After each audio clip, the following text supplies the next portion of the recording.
So the first step is to actually pull this vacuum hose out.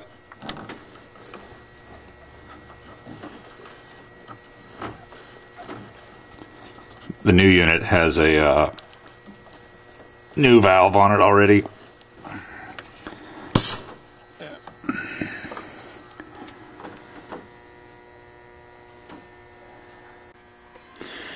Next step is removal of these two bolts, one right here, one identical to it on the other side, to get the master cylinder off. I've tied some ropes underneath it to this board to support it. I'll just kind of move it out of the way and drop it down over here.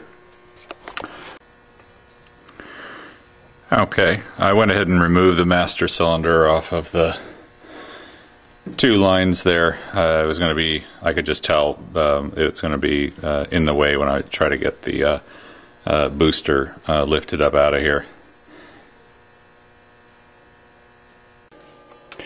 I don't know if it'll be possible to show this, but this is a hard clip to get to.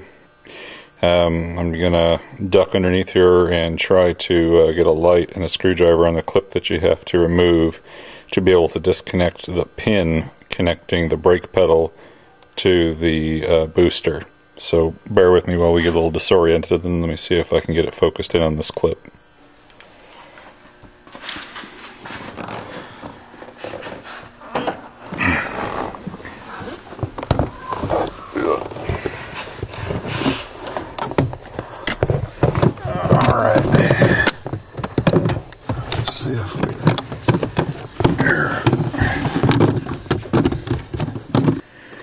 Alright, I cannot quite get the light good enough for you to be able to see here. Hold on. This will be worth it if I can get the light set up in some way to get it shining back here to where we can see where you got to get to. Alright. I think I can see it. If I can see it through here, maybe you can.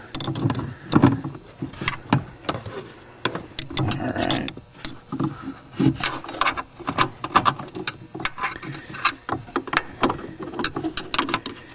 Aha. Alright. I just want to touch it so I can at least get you oriented. This is it. I'm tapping it with the screwdriver. That eensy-weensy clip right there has to come off.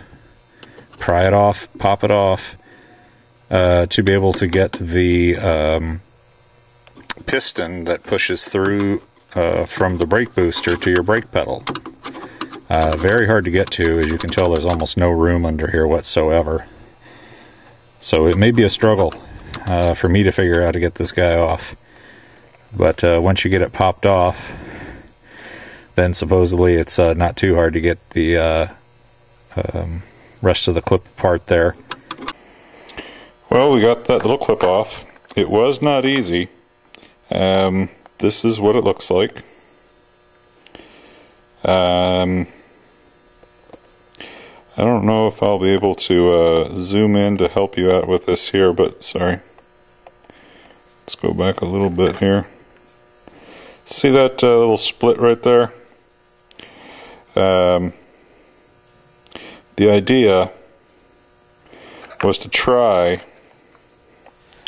it's hard to do, while you're futzing with it here, is to get a screwdriver sideways into there and either twist or lift or poke or lift up. Sorry. To twist, lift, poke, whatever. I wound up actually slipping one screwdriver behind it to apply pressure so it would be able to pop out, and then have a second screwdriver going to actually twist. Actually, I don't even think I wasn't able to twist. This is a small bladed screwdriver. I really needed a wider bladed screwdriver, but the wider bladed ones I have were too long and there just wasn't enough room to work under there. But I was able to get this one then under, and while applying pressure, kind of like prying up a little bit, get that popped off. The next step was getting the switch off of the there's a brake switch that rests on top of the brake booster push rod. Let me see if I can get the light. If I can't get the light, you just won't be able to see it, but bear with me, this is a little rough, but okay. So that's right there was where the clip was. It was right there. What you do is you have to lift up. See that pivoting up? Pivot it up, and then it slides off, right off, and that's a brake switch. If I could just push it sideways, I could pull it off, but I won't be able to right now, I think, until I've loosened up the bolts that hold the master cylinder on.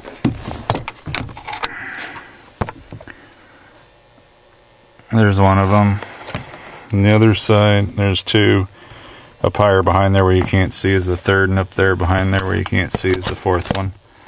They'll be hard to get into, but if I get them loosened up, maybe the push rod off the brake booster will actually slip off of that end that I took the clip off a little easier. Took a long time to get it done, but I was able to wrench up in that tight spot to get those 4 bolts that keep the brake booster on. I just wanted to show we were able to get all the 4 bolts snugged up onto the booster there, but it takes it's a terrible confined space to work in there. I was working back and forth with a combination of regular length sockets, deep sockets. The bolts are so long on the back of it, you can only use a short socket like that for so long, and then you actually run out of room on the bolt because it's just too long to actually continue to work on the nut. Didn't have to use any extensions. For a while I was even using one of these new you know, ratcheting type wrenches. But it took a long time with a lot of very short throws, sometimes only 1 or 2 clicks on your ratchet. Hard to get off. One of the important things is inside here when you're putting your putting this on is that push rod. You have to thread it through the firewall here, and you want to wind up being on this side of the brake pedal.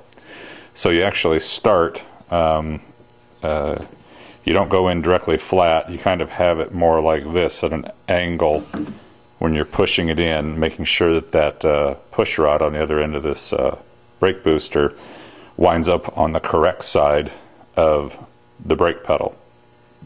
Another important thing is I wound up, of all the bolts to get started, I started on these ones here, 1 and 2, from the inside of the truck to kind of snug them up. I left this side angled out a little bit, just long enough that I could get that push rod that's pushed through the firewall here onto the finger that sticks off of the brake pedal.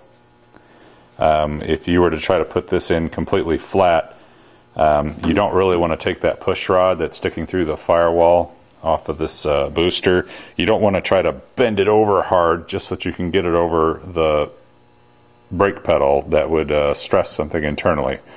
Better to go ahead and start this booster in angled this way a little bit to give you just enough play, keep things really loose until you can get it slipped over that finger that sticks off of the brake pedal.